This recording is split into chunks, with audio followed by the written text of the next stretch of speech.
গুরুধনির record চূর্ণ, প্রথম ভারতীয় উইকেট কিপার হিসেবে আরও যে রেকর্ড গড়লেন।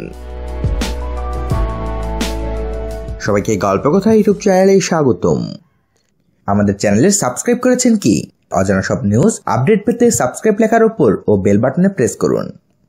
এতদিন স্লেজিং নিয়ে শিরোনামে আসছিলেন বারে বারেই, তবে ব্যাট হাতে প্রত্যাশিত ঝলক দেখাতে পারছিলেন না। প্রশ্ন উঠে গিয়েছিল ঋষভ পন্থের টেস্ট খেলার টেম্পারমেন্ট নিয়ে। তবে সিডনিতে তারকা উইকেট কিপার প্রমাণ করলেন তিনি থাকতে এসেছেন। ভারত প্রথম ইনিংসে 622 তুলে ডিক্লেয়ার করে দেয়। পূজারার ডাবল সেঞ্চুরির ঠিক 7 রান আগে আউট হয়ে যান। পূজারার 200 রানের আগে থমকে গেল ঋষভ, স্বপ্ন পূরণ করে গেলেন পূর্বসূরি ধোনিকে ছুঁয়ে। অপরাজিত থেকে ঋষভ করে যান 159 রান 189 বলে, এতেই ধোনিকে পেরিয়ে গেলেন তিনি। বিদেশের মাটিতে ভারতীয় কোনো উইকেট কিপারের করা সর্বোচ্চ রানের রেকর্ড ছিল ধোনির দখলে।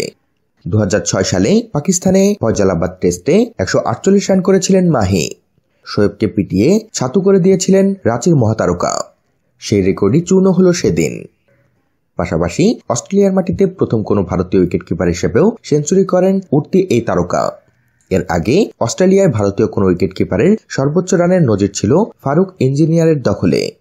1967-তে অ্যাডিলেডে 89 রান করেছিলেন তিনি।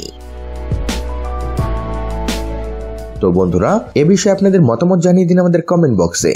আর ভিডিওটিতে লাইক ও শেয়ার দিয়ে আমাদের সাথেই থাকুন। ধন্যবাদ।